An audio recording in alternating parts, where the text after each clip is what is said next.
Okay, guys, welcome back, guys. So today in this topic, we'll be speaking on three interesting subjects. The third subject is really interesting because I'm surprised they'll pull another psyop like this. Uh, so the title is political psyop tensions are getting higher. The World War III stage is being set, and a new pandemic coming from India. Now, I didn't even know there was like a new pandemic coming up because normally the major pandemics will happen every 10 years.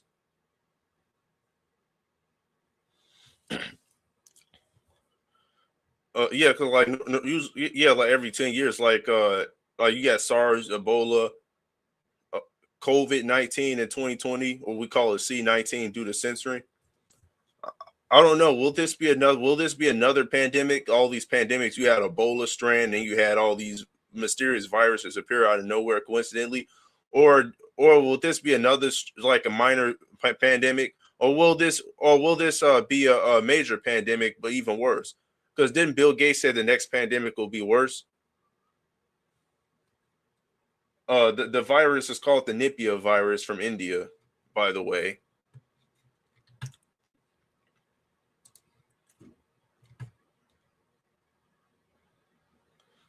Now, we will get into the first subject. The political tensions are getting higher.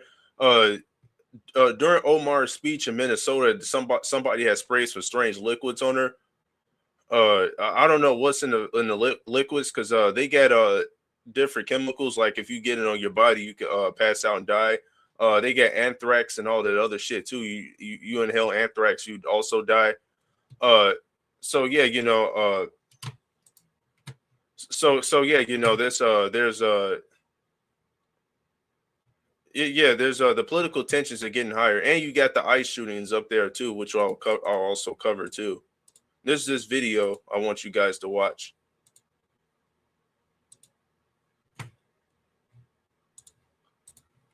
Just before I play the video, I'm not making any money off of this, so this is used for educational purposes, fair use. ICE cannot be reformed. It cannot be rehabilitated. We must abolish ICE for good.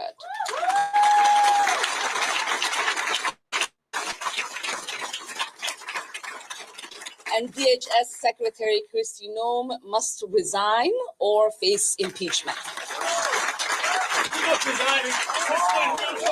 Oh, damn.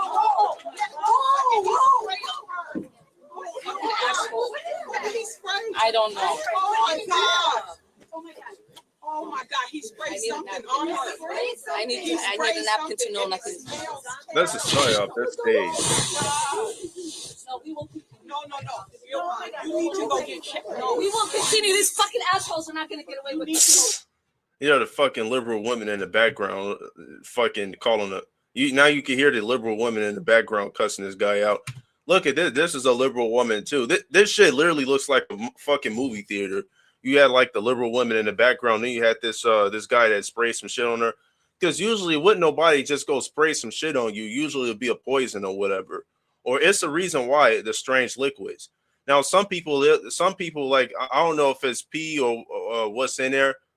It didn't look like pee. It looked though, but yeah, usually it's a reason why somebody would spray something on you, mainly to poison you. Now, if she wasn't poisoned, this is a psyop. But this shows you this shows you that the political tensions in America are rising.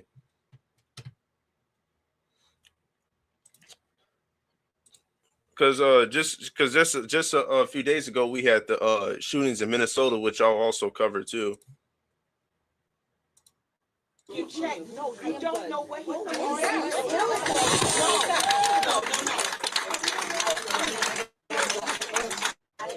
That's whatever he smells so bad. She needs to go get checked. I don't know. That's what he wants. No, it's not about him, Ilhan. It's not about him. It's about your safety. No, spray. You need to go get. Yeah, and it smells terrible. We're going to talk.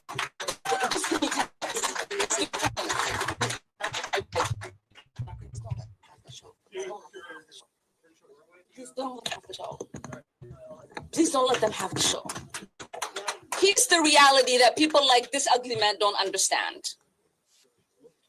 We are Minnesota strong, and we will stay resilient. What a fucking psyop.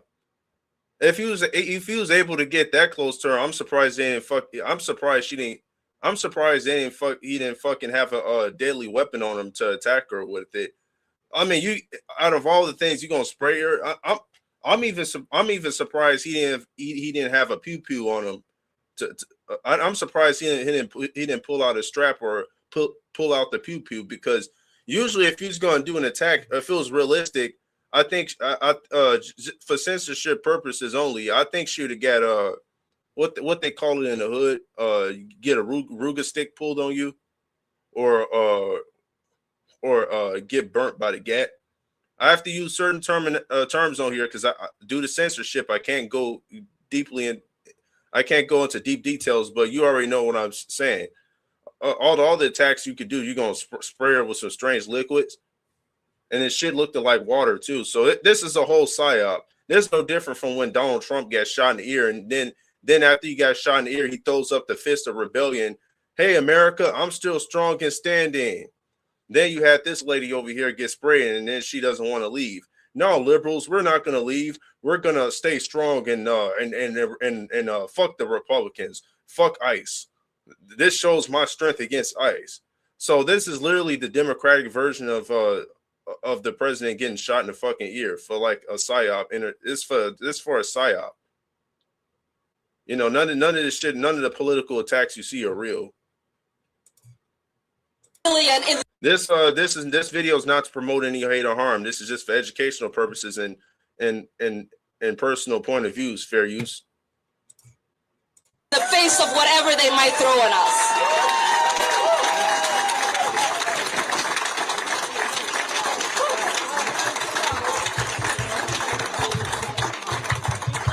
Everybody settle down. I'm gonna finish my remarks. It is important for me to continue to lead my Democratic colleagues in demanding her resignation.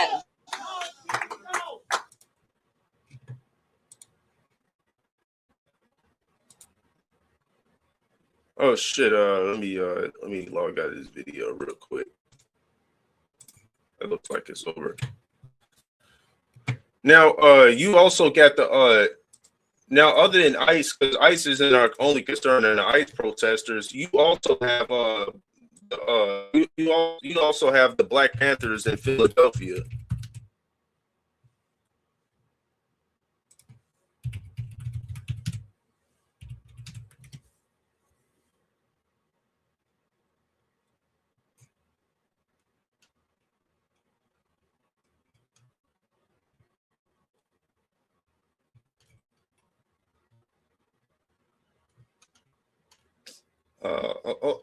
Hold on, I'm trying to upload the fucking video. Testers. I had the fucking video saved. What the fuck happened to it?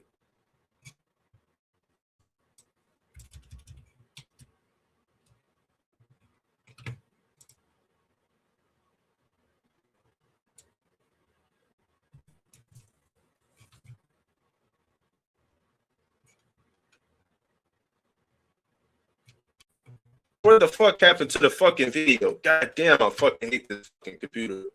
Now I gotta fucking search for it. Hold on, bear with me for a second. Black Panthers in Philly.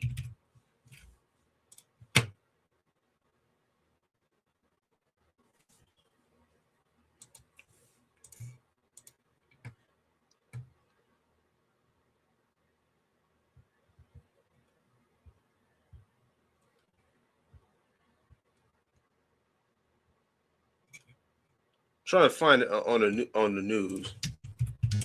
News.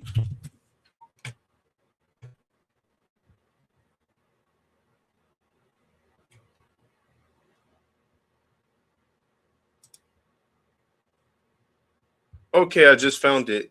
It's a video.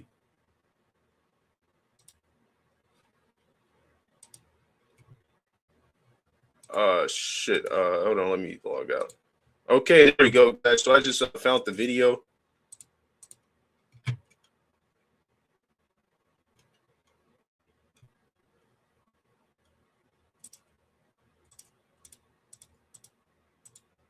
What the fuck happened to it? Now I just fucking had to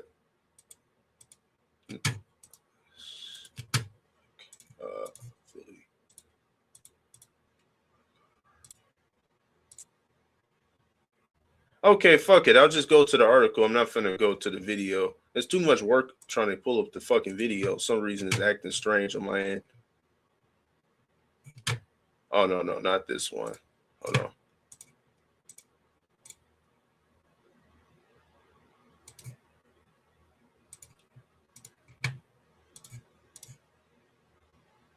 Share screen. Philly. All right, there we go. Right there. All right, sorry guys for the wait.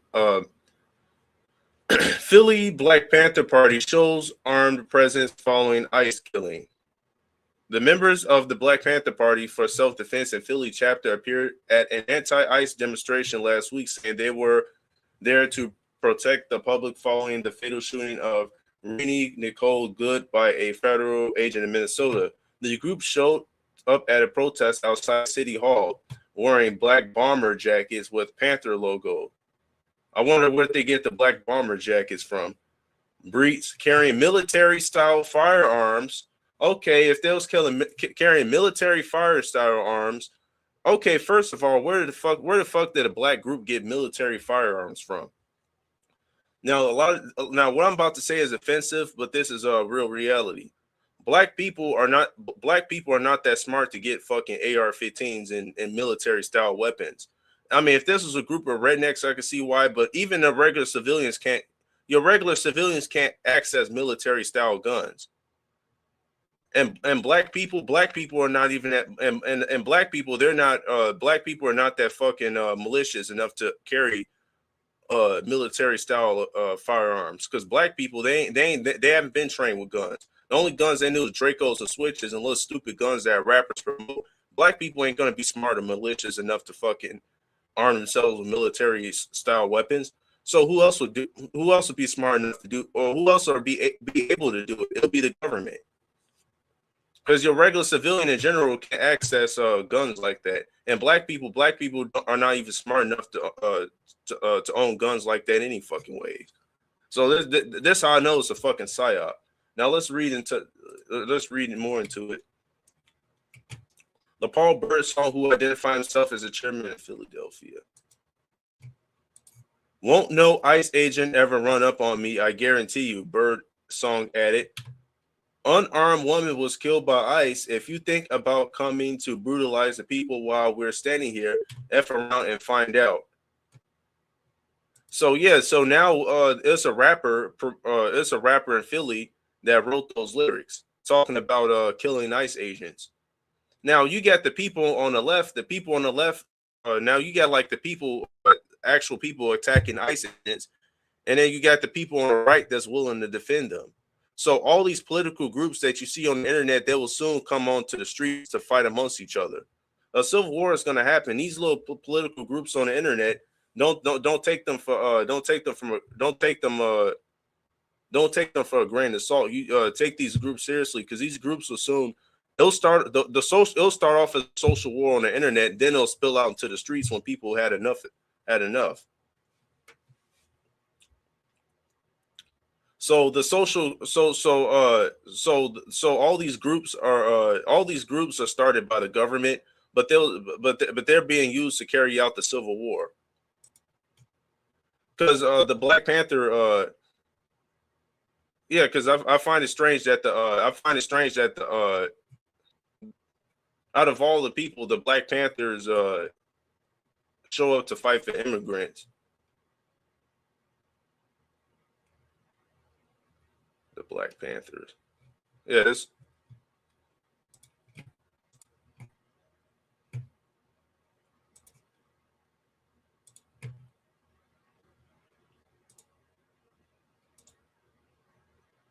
Then you got other groups. Armed militia returned to Virginia Capitol for a rally for gun rights. So now, not only do you got people against ICE agents, you also got armed militia. You got armed militia and protesters return to Virginia Capitol to rally for gun rights. Damn it. What's going on out here? What's going on out here? What's all this? What's all that noise? I don't know about other people. Anybody? It's our annual Boogaloo. Good morning, yay. Awesome, yay. It's not really sticking very well. That'd be okay.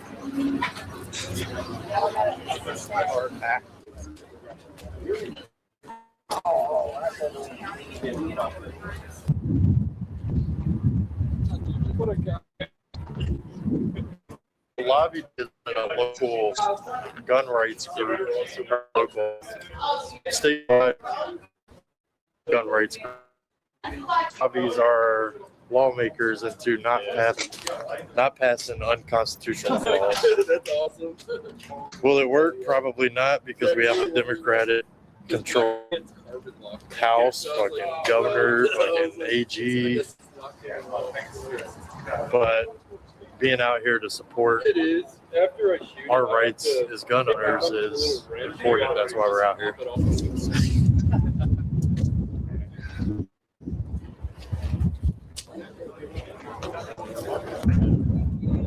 That's one heck of a weapon.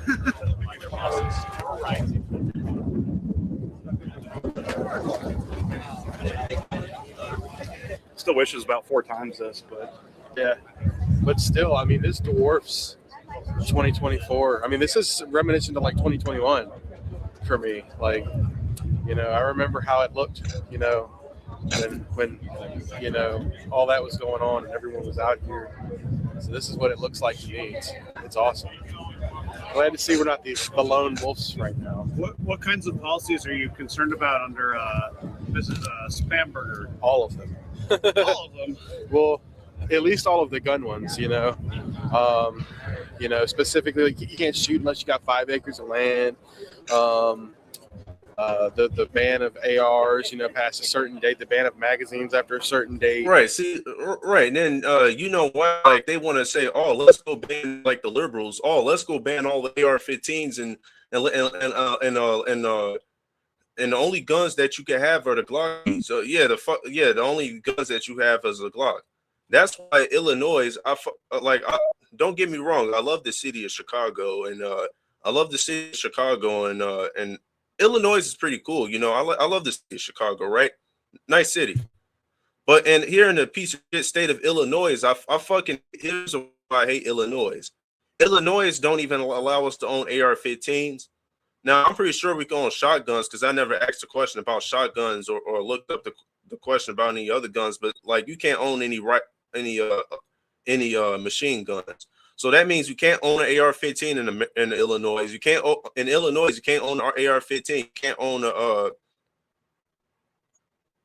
a machine gun. You can't own the Scar L. You can't own any type of assault rifles. Why the fuck do I want to live in a state where I can't own an assault rifle, but the little Nicholas out here fucking got Dracos and switches? The fucking criminals are armed to the teeth, but the fucking citizens, you want to take away our fucking guns and leave us with a fucking Glock and a pistol? What the? Okay, you could take all the guns you want. You know, it's still not gonna fucking lower the fucking crime rate. You know. I mean, that's our God-given right to defend ourselves. What the fuck is it to the government? You can't own certain guns. Yeah, you know, that's that certain states. That's why I fucking I won't want to live in a fucking liberal state. There's a ban on guns, but you go on a Glock. Then fucking liberals make it worse, or the fucking liberals keep letting all the fucking prisoners out of jail. Kim Fox let a lot of criminals out of jail. But I'm pretty sure she'll even put a ban on your assault rifles. So yeah, that's why I won't want to live in a liberal state. I'll move to states like I would say Texas, but it's overpopulated. I would say Montana.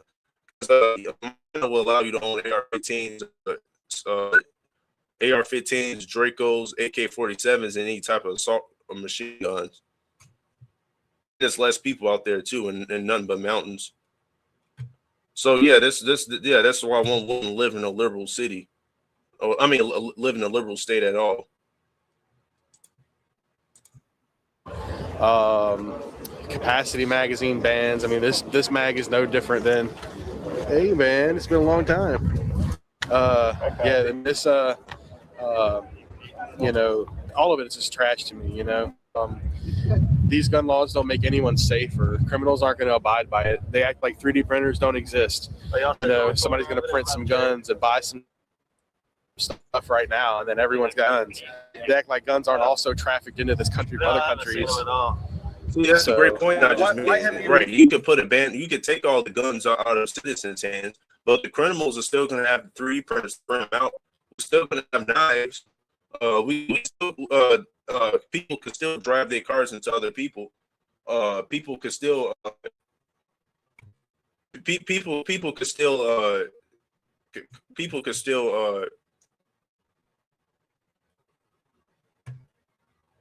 oh, it's lagging.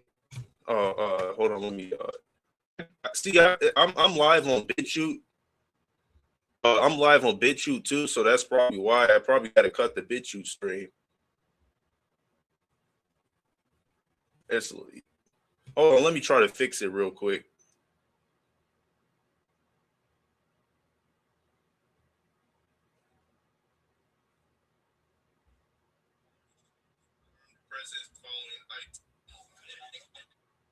There's less people out there too, and nothing but mountains. Yeah, that's the video just lagging.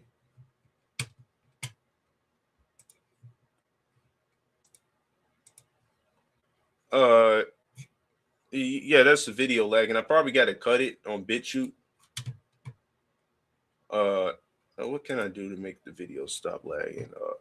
Hold on, let me try to click out of. I got a lot of shit open on my browser. Let me try to click.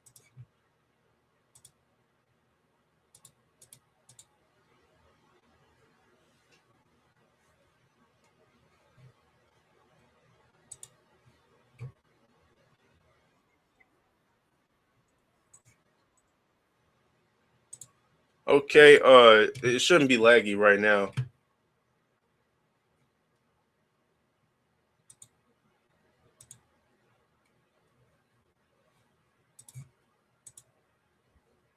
Yeah, but this guy in the video made a great point, you know. Like, for instance, yeah, you can ban guns and ban, oh, you can't have extended clip, you know, because they like to, they'll make all these gun laws so they have an example to take your guns. But okay, yeah, you do have 3D printers. You're still gonna have criminals. They allow the criminals to carry the guns, but you can't carry the guns. No, what it is they don't want American citizens to be armed to the teeth. Because if American citizens are armed to the teeth, then the government can't swoop in and the government can let's put it in simple terms. The government can't dictate you when the citizens are armed to the teeth.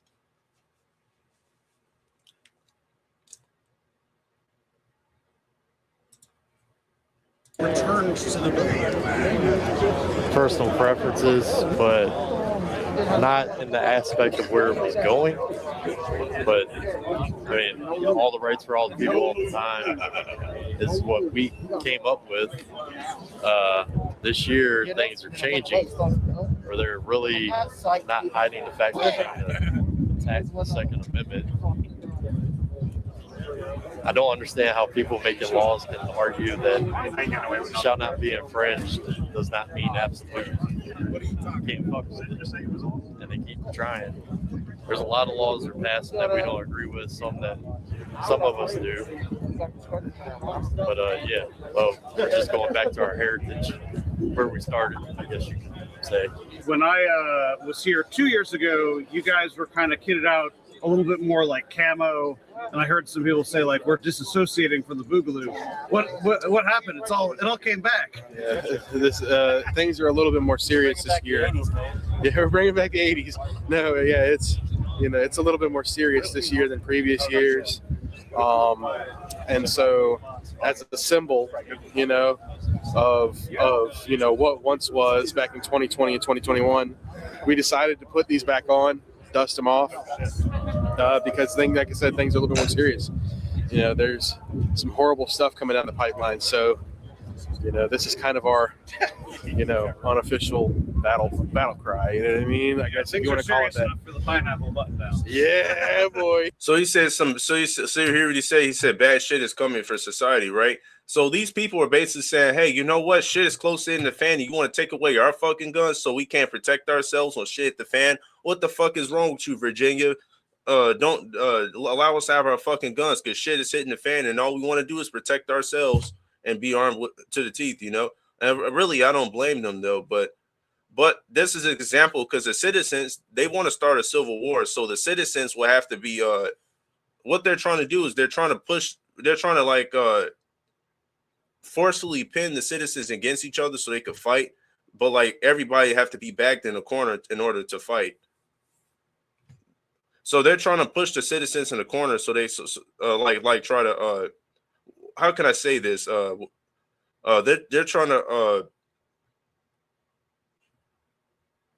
they're trying to back the citizens in the corner where they have no choice but to fight back to create a civil war so they can have an example to bring forth the they want to destroy the current system so they can bring forth martial law and the new world order and the market of beasts, computer chips, and all that.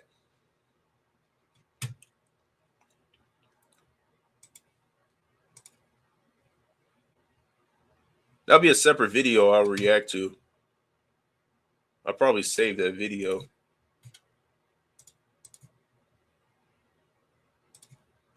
Save.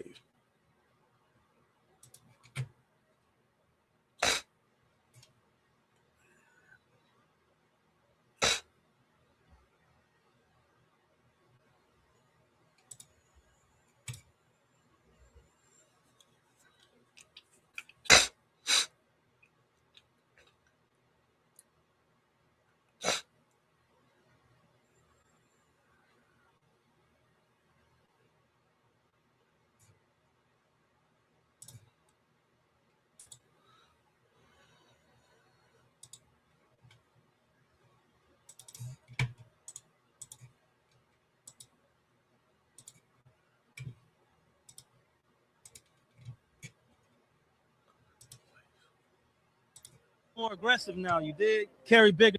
We're the same Panther. These are the Black Panthers in Philly. This is the video I was trying to look for earlier in the video. Panther Party from back in the day, but we're a little more aggressive now, you dig? Carry bigger guns and we don't take no shit. No ICE agent ever run up on me. I guarantee you they won't. I'll put a hole in their chest the size of a window. Safe line repair, safe line replace. That's what's gonna happen. They touch me. Unarmed woman was killed by ICE. If you think you're about to come and brutalize the people while we're standing here, fuck around and find out. Our interactions with the police and ICE, and we hold them accountable. We patrol the community and we hold them accountable. The Black Panther Party for Self-Defense, we're the same Panther Party from back in the day, but we're a little more aggressive now, you dig? Carry bigger guns and we don't take no shit. An armed Black Panther group just showed up to an anti-ICE protest and said this would not have happened if they were there. After ICE officer Jonathan Ross shot and killed 37-year-old Renee Nicole Good in Minneapolis, tensions exploded nationwide. In Philadelphia, the Black Panther Party for Self-Defense appeared openly armed, saying they're now patrolling immigrant communities to hold ICE and police accountable. Their leader claims they're trained by original Black Panthers from the 1960s, but admits they're more aggressive and carry bigger guns. So is this community protection or the start of something far more dangerous? Comment. I'm actually interested to see what what the Black Panthers will do. That'd be interesting. The Black Panthers versus the conservatives if the Civil War ever started.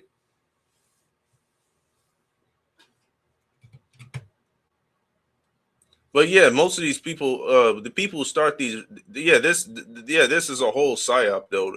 To get the this is a whole psyop, and that guy 9 out of 10 was probably an agent anyway, because they're gonna. I mean, it's funny. It's funny that during the George Floyd situation, we didn't hear from the Black Panthers. Only Black Lives Matter, which is another Black activist group, because they got they'll use different groups. So now they don't want to use Black Lives Matter group. Now they're gonna use the Black Panthers. So they're gonna bring back the Black Panthers. another group, another tool in this tool in their tool belt for a psyop. Like that's all these groups are. Just most of these groups are just started are militarized, and 9 out of 10 these are probably military agents. Never know. But a civil war is coming, and you people better be prepared. We're gonna move on to another subject. I do want to move on to the second subject. World War III stage is being set, so I'll just be doing nothing but reacting to a video. Where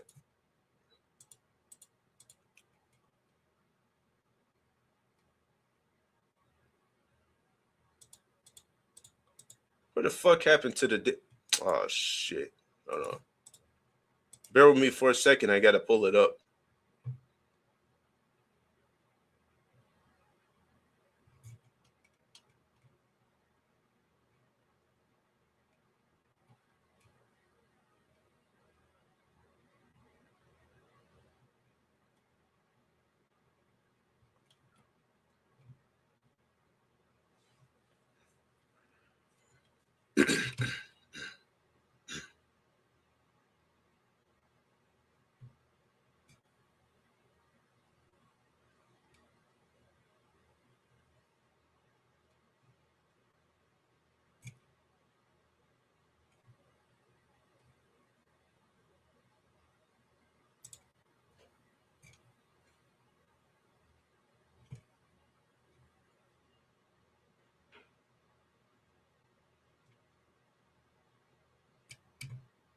Oh shit!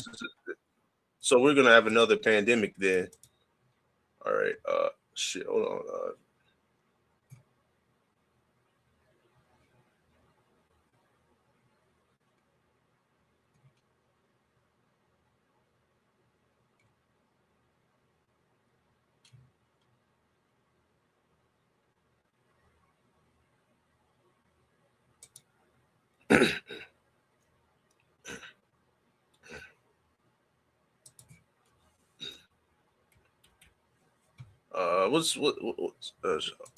Sorry, my ADHD is fucking with me right now.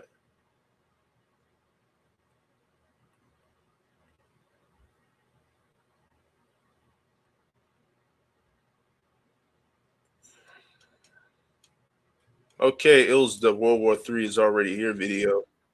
All right, there we go. So I kind of got over my ADHD a little bit.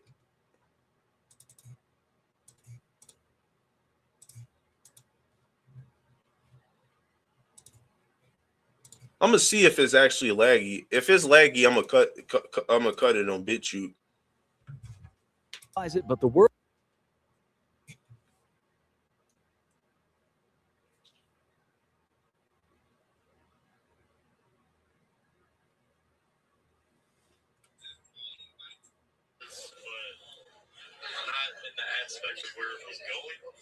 Showed up to an anti-ICE protest and said this would not have happened if they were there. After ICE officer John. There we go. So I kind of get over my ADHD. ICE officer John. Okay, I gotta make sure. The world is already at war. Not with explosions, not with tanks, just quiet power plays and rising pressure behind the scenes, while your future hangs in the balance. On today's episode of the Infographic Show, we're revealing why you're witnessing the start of World War III and don't even know it. You don't hear any air raid sirens when you wake up. No one's told you to ration gas or line up for enlistment. Your street looks normal. The news seems depressingly normal, so it's easy to assume the world is normal. But take a closer look. Your grocery bill jumped again this week because a shipping lane thousands of miles away just became a war zone. The app you use every day suddenly goes dark in half a dozen countries, not because of a glitch, but because two superpowers are punishing each other with tech bans. And that unimportant headline about yet another drone strike? Well, it's connected to the last one you saw and the one before that. Analysts say we're watching multiple regional conflicts beginning to function like pieces of a single global confrontation. And if history is any tell, that slow grinding shift from peace to something far more malicious might be the start of another world war. The typical image of a world war is a gigantic no-holds-barred guns and tanks affair. Entire nations declare war, mobilizing millions as battles sprawl out across whole continents. But today the definition is far more slippery. And that matters, because what we mean by war might have already shifted. In the 20th century, the term World War referred to conflicts which most or all major powers of the time were drawn into. Fighting erupted across multiple countries and across land, sea, and air. But the gist of it is that those classic wars were also extremely visible. You could see the tanks rolling across the vast Eurasian steppes in newsreels. You heard about conscription in every corner. And you and everyone you knew were rationing food and rubber and metal. So the recurring themes are there. Conflict between multiple great powers, or at least a single great power alliance fighting another, engagement across multiple regions and theaters, and the mobilization of national economies, societies, and armed forces in a way that shakes the very foundations of the global system. In today's era, the game seems to have changed. The battlefield has become both physical and functional. That means wars can start with tanks invading a city, or with a series of flashpoints like cyber attacks, supply chain shocks, missile strikes, and sanctions. They all bubble up until the pot begins to boil over. Great powers may not even declare war, but that doesn't mean that they're not engaging in concerted conflicts across multiple domains. Economies may tout peacetime norms, but that doesn't mean that these tools aren't being weaponized. Through tightened trade flows, choke-pointed tech supply chains, contested shipping lanes, and more, society still takes the Oh shit, my So if we stick to the idea that war is a major... I want to pause it right there when he said, yeah, just because they're not, just because nobody's going into Russia or China, or no Russia and China is not trying to be in America with guns and ships and tanks blazing, doesn't mean we're in a war, not in a World War III. Now you've seen what happened in Venezuela, right? You know why Trump wanted to take over Venezuela. It's not, it is for the oil and minerals too, but it's a deeper reason behind that. And not for drugs, to stop drugs. It's really because China wanted to make money with Venezuela, and America look at it as a threat. Hey, why is China trying to get too close to Venezuela? Because if Trump never invaded Venezuela, then pretty soon that China will start moving their warships over there to Venezuela and use Venezuela as I guess as a military colony. So if they wanted to strike America, they could cut through Venezuela and get to America through Venezuela. So Trump invaded Venezuela and took Venezuela, basically took over all their minerals, and now China will have to purchase oil through America, from America through Venezuela. So they use the economy to go to war with each other, including the tariffs too. So yeah, this is an example of World War III, but your average dumbass out there won't understand. So you know, if you're the only one that can see we're in a World War III, hopes and all praises to you. If you know we live in a World War III, give yourself a pat on the back, because at least you're not having your face stuffed in a phone. At least you're not out there like the rest of the dumbass people yelling at a fucking TV over a sports game, worried about the Super Bowl.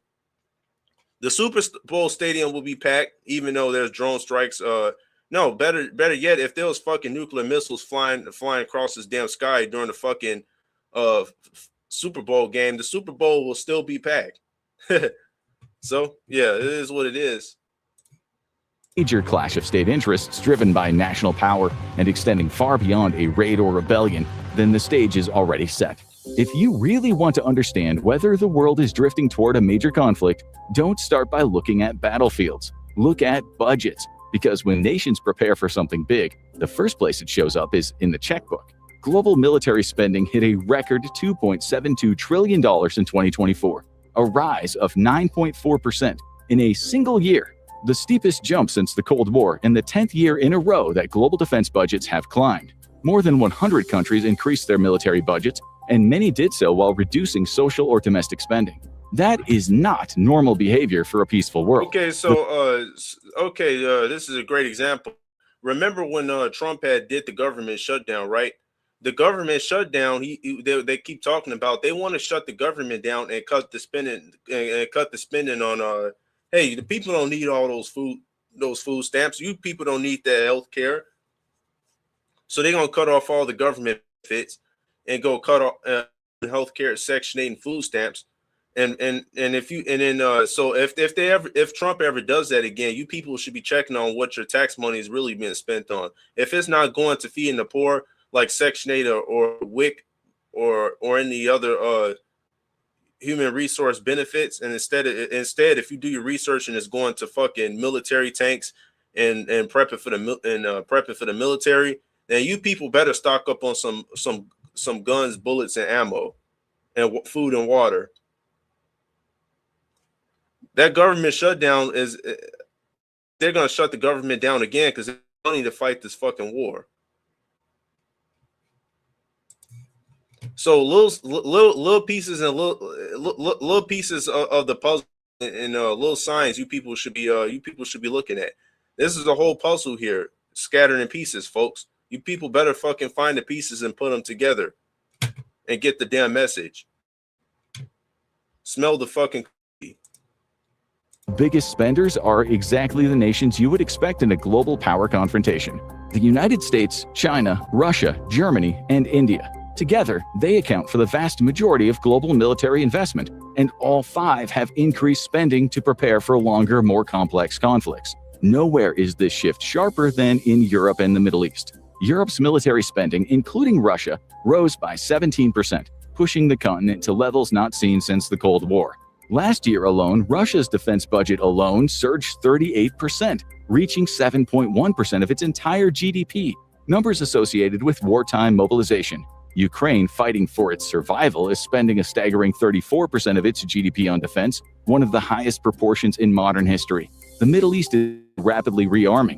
Defense spending across the region has surged in response to escalating tensions. The combination of missile exchanges, proxy wars, and strategic choke points like the Red Sea has created a regional arms race unlike anything in decades. And we're all bound to feel the effects sometime or another.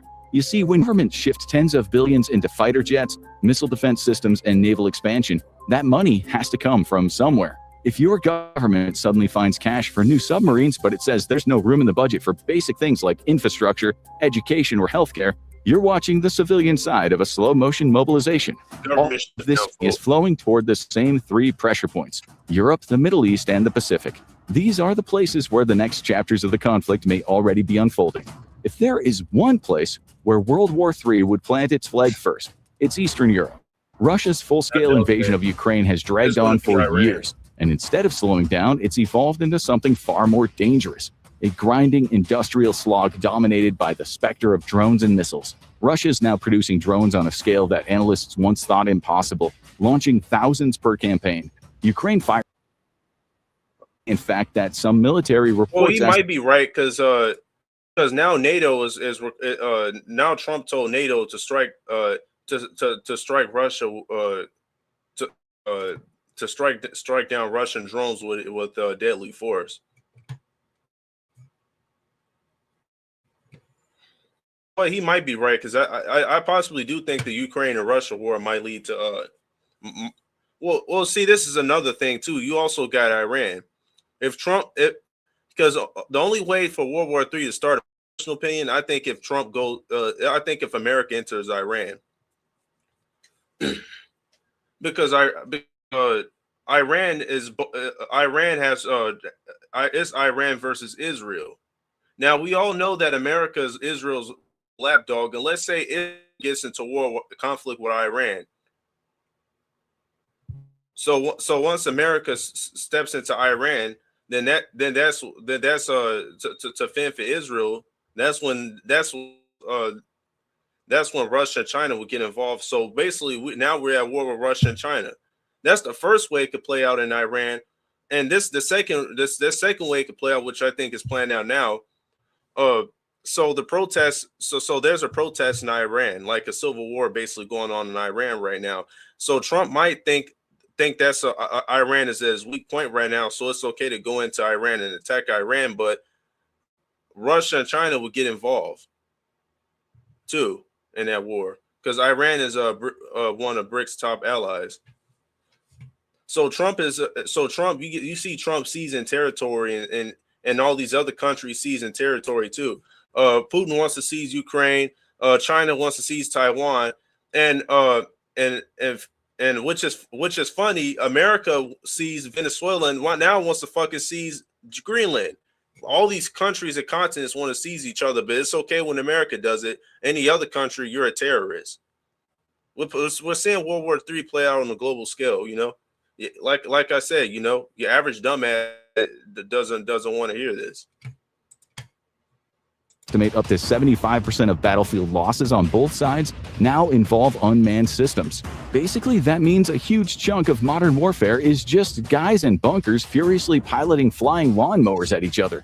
The old image of tanks rolling across Europe has been replaced with a sky full of buzzing, exploding GoPros. Ukraine's lucky it's not fighting alone, at least in the figurative sense. Though political priorities constantly shift, Ukraine remains supported by the largest industrial base in the world: the US, the European Union, the UK, and dozens of supporting states. They're all funneling weapons, training, ammunition, intelligence, and air defense systems to where they're needed the most. But another challenger is emerging. Beyond, and perhaps even behind Russia, a group some analysts now call the axis of upheaval is coming to the fore. This blooming partnership between China, Russia, Iran, and North Korea has everyone watching.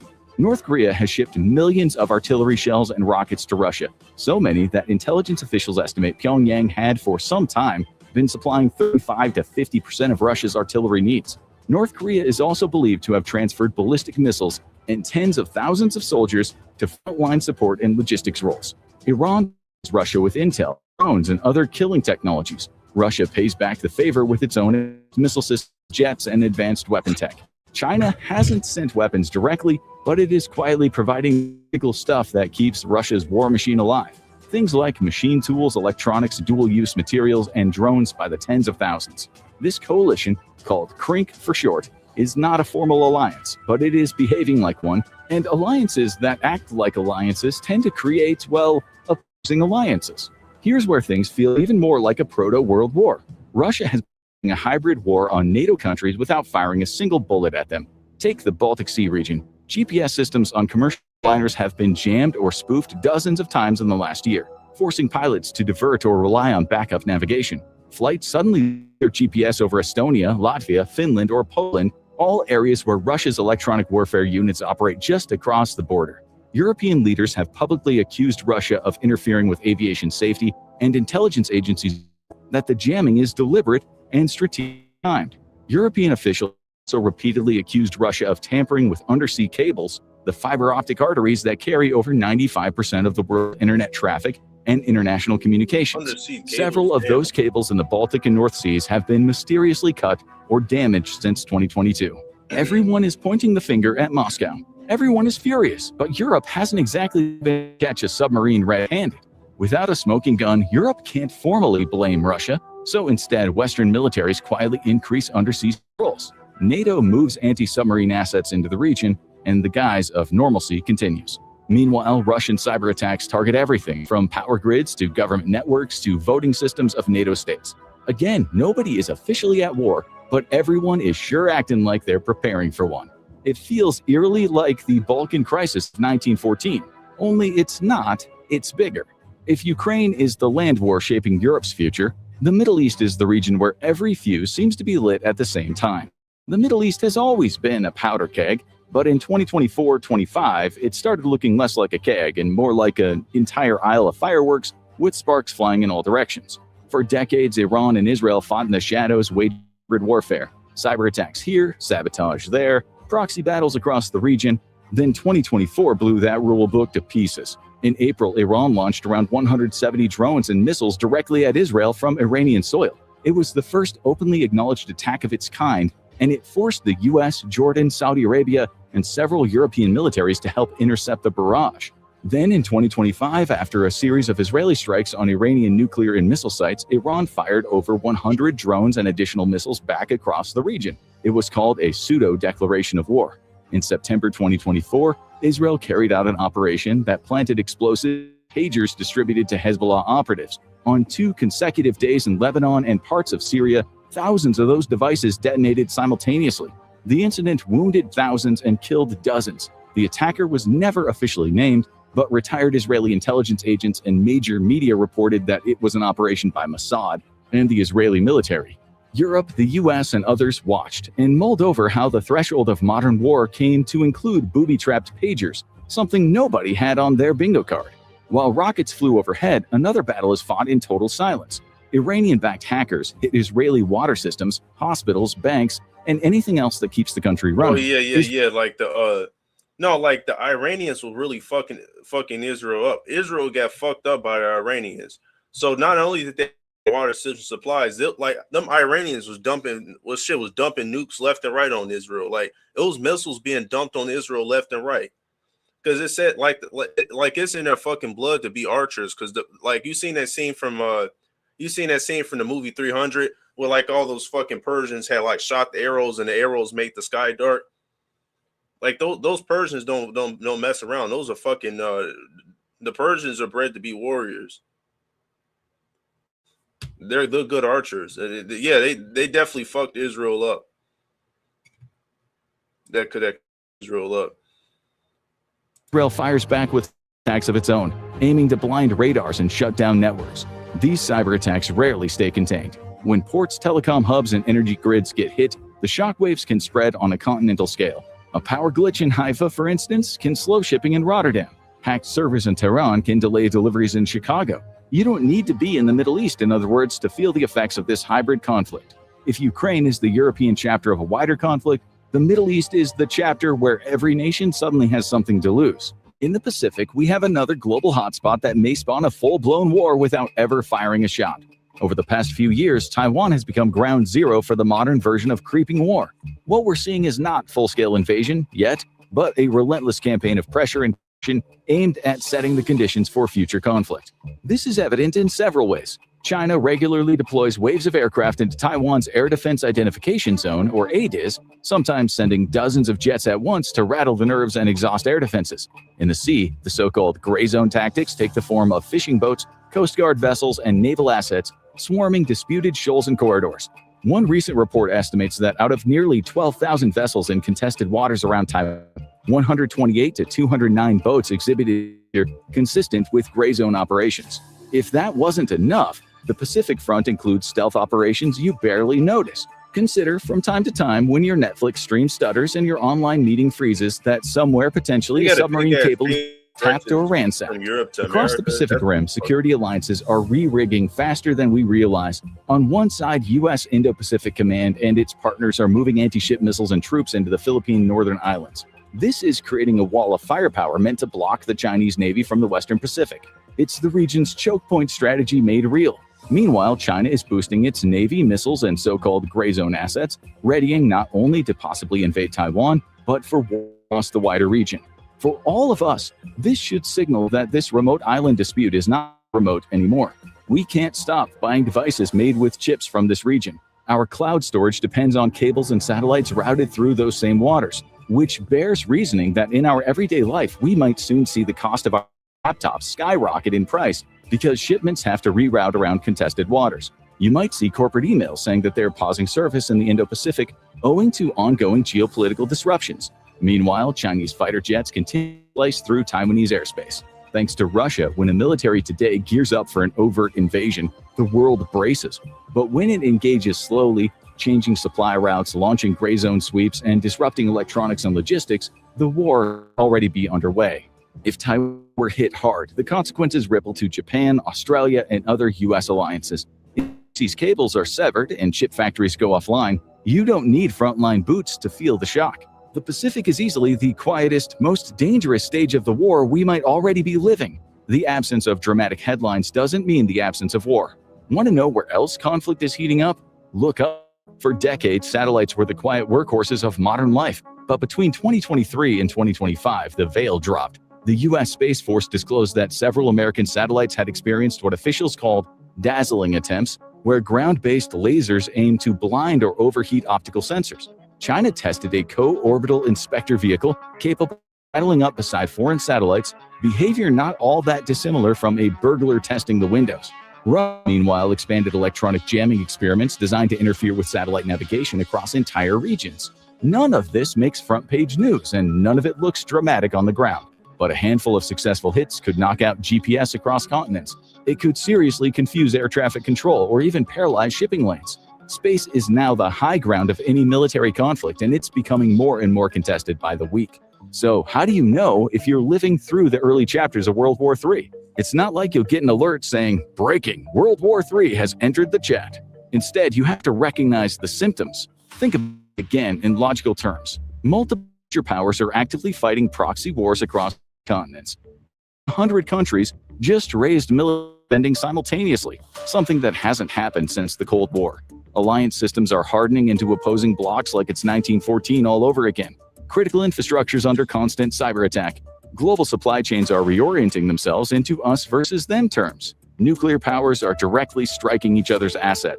Iran and Israel, for instance. Space is being weaponized and silently contested, and everyday items are suddenly exploding, expensive, or unavailable due to what news anchors politely call geopolitical tensions. Your government is discussing war economy measures while very carefully calling it something else. If even half of that sounds familiar, you're right. These people are stupid. Geopolitical world issues, no big deal. Food, sex, and entertainment, and UFC fights, NFL touchdowns. That's all you people give a shit about. Yeah, that's why I even tried telling my family to prep, and they don't want to listen to me. Oh, you negative? Get off the internet. So okay, okay. You know what? If you don't want to prep, hey, that's up to you. Don't come through searching through my prep and shit once shit hit the fan, because I'm gonna do the same shit. Oh, you need to be positive. They fucking panicking, nukes dropping from the. Oh, you should be positive. Nukes won't hit you. Positive. Just breathe in and out. Balance your chakras in the nukes, and you can survive the radiation. This is literally how stupid people are. They're fucking delusional. I even asked, because I even asked my parents time, can I own a gun or like get myself armed or strapped for self-defense? They said no. So so they rather trust a home intruder than over me, basically.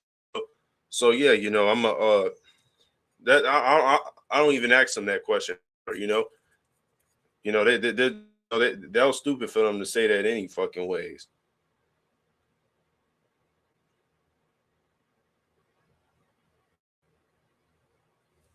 Yeah, because you can't bring to people. Oh, you're crazy. Oh, you need to stay on the news. You need to get off the news, off the internet. So fuck it.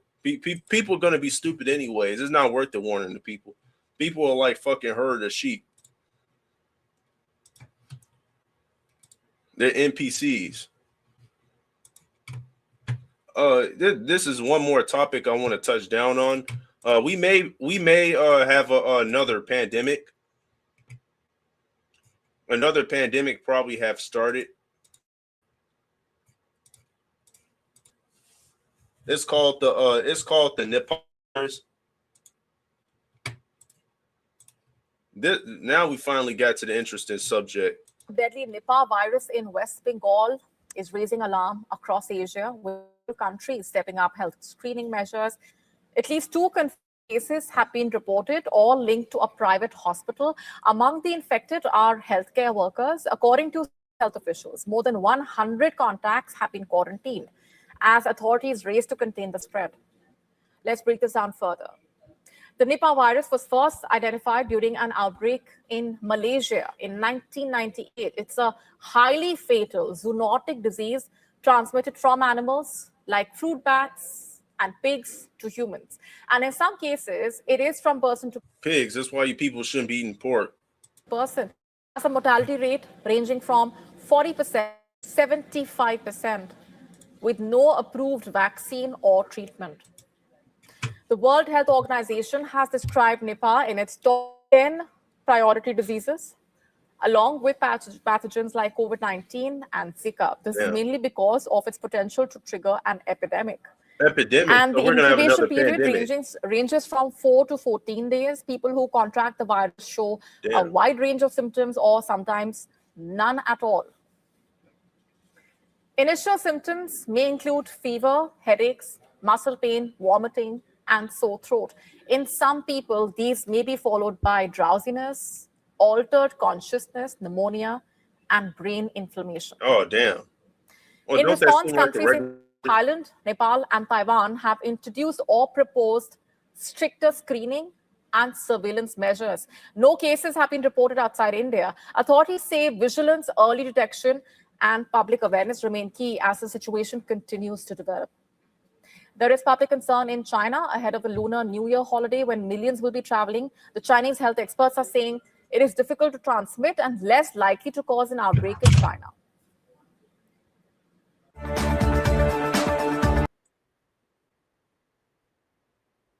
They're already monitoring it up in the U.S. too, and just to put it out there, you know, if anybody sneezes on me, they're I better not say it. Fucking YouTube gotta censor every fucking thing. Just don't come near me. That's all I gotta say. It's probably government propaganda, anyways. I mean, pneumonia symptoms, diarrhea. I mean, you get pneumonia from being cold too. Well, we already having another pandemic on the way. Officials in the U.S. tonight are monitoring a deadly virus that is spreading overseas. Ports in Southeast Asia are now heightening their airport screenings. Raf Sanchez is following this from London for us. And Raf, what do we know? So, Tom, airports in the region are stepping up their screening for what's known as the Nipah virus. This is a far more deadly virus than COVID. It has a fatality rate between 40 and 75%, according to the World Health Organization. Now, it's usually carried by fruit bats. Seems to be rare, but there is no vaccine at this point, which is why these two cases in India are being taken so seriously. The Indian Ministry of Health says it's been doing contact tracing and it believes the virus is contained. And the CDC says it is monitoring the situation and it stands ready to assist if needed. Tom. We thank you for watching. And remember, stay updated on breaking news and top stories on the NBC or watch live on our YouTube channel. Where the fuck do these fucking viruses come from, by the way? Wonder where they come from. Where does C-19 come from? Probably made in Dr. Fauci's evil lab.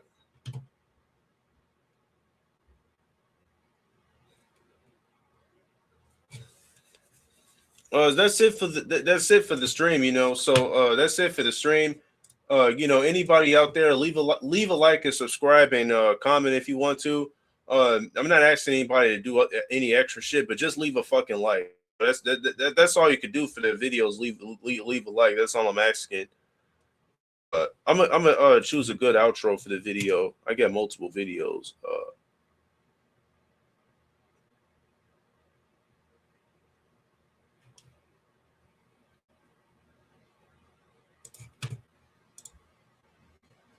I'm gonna for the outro video, I'm gonna play my GTA loading screen. Now, if communists can make their own GTA like a GTA loading screen, this is what it looks like. Why the fuck is it taking so fucking long to fucking load? I'll play that another time. Oh, there you go, it load. All right, leave a like, subscribe, and comment if you feel free to. We thank you for your viewership and have a nice and peace out and have a nice day. Night.